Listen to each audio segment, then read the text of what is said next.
परमाणु प्रतिशोध का ऑर्डर पास, तय है यूक्रेन का सर्वनाश। किसी भी वक्त यूक्रेन पर कयामत आ सकती है। परमाणु बम के प्रलय में यूक्रेन का नामो निशान मिट सकता है।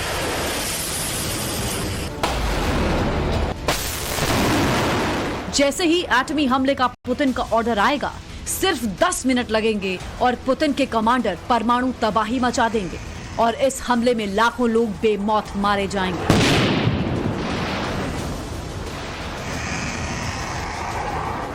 पुतिन के परमाणु हमले का यही खौफ न सिर्फ यूक्रेन बल्कि सुपर पावर अमेरिका से लेकर ब्रिटेन और नेटो देशों तक पसरा है, क्योंकि यूक्रेन पर पहला परमाणु बम फोड़ने से पहले पुतिन ने परमाणु धमाके का फरमान जारी कर दिया था। तैयारी पूरी हो चुकी थी, लाइव फायर ड्रिल शुरू हो चुकी थी, रूस की nuclear force high alert mode में थी। लेकिन आखिरी पल में कुछ ऐसा हुआ कि पुतिन का परमाणु प्लान बदल गया और फिर यूक्रेन पर मंडरा रहे परमाणु हमले का खतरा कुछ देर के लिए टल गया। ब्रिटिश मीडिया रिपोर्ट्स के मुताबिक रूसी राष्ट्रपति व्लादिमीर पुतिन ने न्यूक्लियर टेस्ट की ऑर्डर शीट पर हस्ताक्षर कर दिए हैं। यही नहीं, दावा यह भी किया गया है कि पुतिन ने एक नहीं 2 परमाणु परीक्षण का ऑर्डर जारी किया है। हालांकि अब तक इस पर एक्शन नहीं लिया गया। पश्चिमी रक्षा विशेषज्ञों की माने तो अक्टूबर की शुरुआत में ही रूस 2 परमाणु धमाके करने वाला था, एक बारेंट्स सागर में पानी के नीचे और दूसरा आर्कांजिस्क क्षेत्र में जमीन के नीचे। लेकिन दोनों बार न्यूक्लियर टेस्ट नहीं हो पाए। इसका मतलब ये नहीं कि यूक्रेन पर मंडरा रहे परमाणु बम के हमले का खतरा टल गया है। पुतिन का परमाणु प्लान अभी भी एक्टिव है और वो किसी भी वक्त न्यूक्लियर ब्रीफकेस का रेड बटन दबाकर दुनिया को चौंका सकते हैं।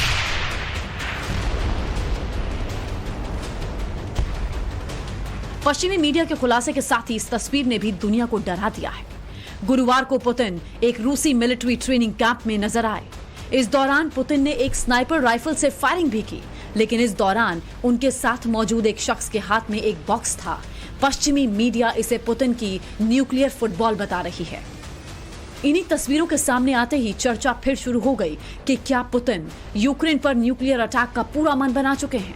वो किसी भी वक्त परमाणु बम फोड़कर यूक्रेन का नामो निशान मिटा सकते हैं। लेकिन बड़ा सवाल यह है कि रूस यूक्रेन पर परमाणु हमला कहां से करेगा। क्या ब्लैक सी से यूक्रेन पर परमाणु बम फोड़ेंगे पुतिन, या फिर बारेंट्स सी से यूक्रेन पर न्यूक्लियर टॉर्पीडो दागेंगे।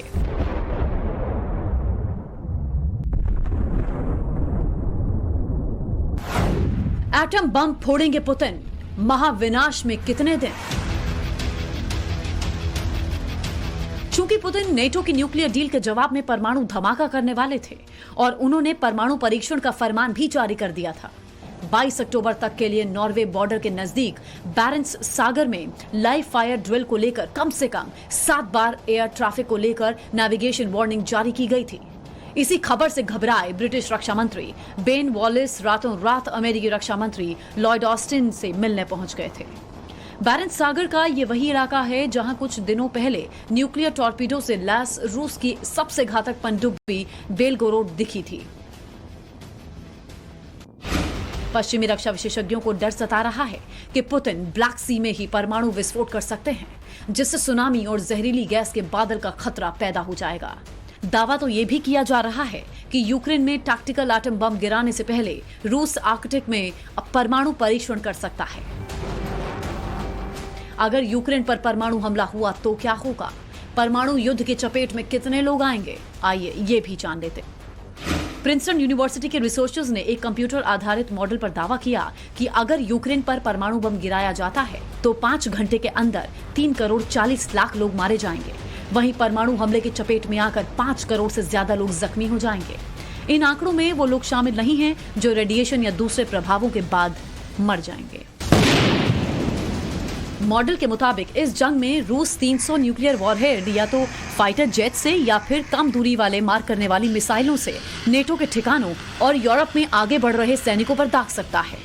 पलटवार में नेटो गठबंधन लड़ाकू विमानों के जरिए 180 परमाणु हथियार दाग सकता है। इस स्थिति में 3 घंटे में 26 लाख लोग मारे जा सकते हैं। इस हमले के बाद अमेरिका अपनी परमाणु मिसाइलों को जंग के मैदान में उतार सकता है और 600 परमाणु हमले कर सकता है। नेटो की ओर से यह हमला होने से पहले ही रूस अपने मिसाइल, साइलो, सबमरीन और मोबाइल लॉन्च पैड से परमाणु हमला कर सकता है। ये सब करीब 45 मिनट तक चलेगा। इस जंग के आखिर में दोनों पक्ष एक दूसरे के 30 बड़े शहरों और आर्थिक केंद्रों को 5 से 10 परमाणु बम गिराकर उन्हें तबाह करने की कोशिश करेंगे। इससे महज 45 मिनट में 8 करोड़ 53 लाख लोग मारे जा सकते हैं।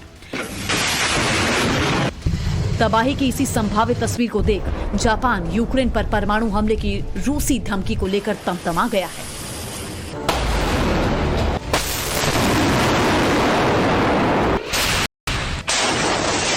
जापानी प्रधानमंत्री फूमियो किशिदा ने तो यहां तक कह दिया कि अगर रूस ने यूक्रेन के खिलाफ परमाणु हथियारों का इस्तेमाल किया तो इसे मानवता के खिलाफ अपराध के रूप में देखा जाएगा।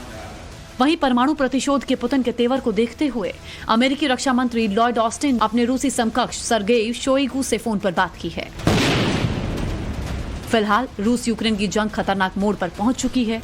पुतिन को जीत से कम कुछ भी मंजूर नहीं और यूक्रेन सरेंडर करने को तैयार नहीं। प्रतिशोध की आग में जल रहे पुतिन ने यूक्रेन में ब्लैकआउट तो कर दिया है, लेकिन क्या वो परमाणु अटैक भी करेंगे? पश्चिमी देश पुतिन की इसी परमाणु प्लान का सीक्रेट डिकोड करने में। Bureau report, times now, Navbharat.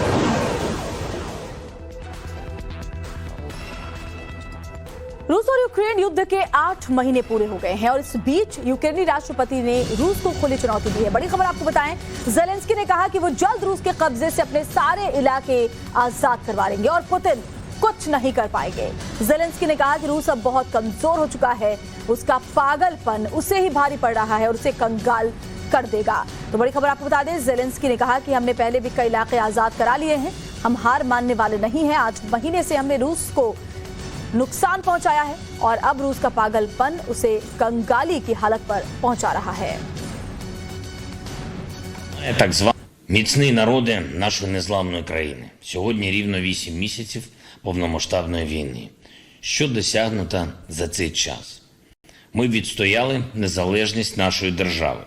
І Росії це вже не змінити. Крок за кроком звільняємо українську землю. Зараз звучать Донбас, Харківщина, Херсонщина, але звучатимуть і Запорізька область, і Крим. Прийде час, і вся Україна буде вільною. Україна ламає так звану Другу армію світу. І відтепер Росія буде тільки прохачкою. Щось там випрошує в Ірані, щось намагається вичавити із західних держав, придумуючи різні нісенітниці про Україну, залякуючи, обманюючи. Ніколи більше Росія не буде суб'єктом, який може щось комусь диктувати. Немає більше у неї потенціалу, щоб диктувати. Світ це бачить. Російський потенціал розтрачується зараз на це божевілля. На війну проти нашої держави і усього вільного світу. Був газовий вплив – немає. Був військовий вплив – випарується. Була політична вага, тепер ізоляція, що постійно збільшується. Були ідеологічні амбіції, тепер тільки огида. І це дуже важлива зміна конфігурації у нашій частині Євразії. Чим більше свого потенціалу Росія втратить зараз, тим більше реальної свободи отримують всі народи і поруч з Росією.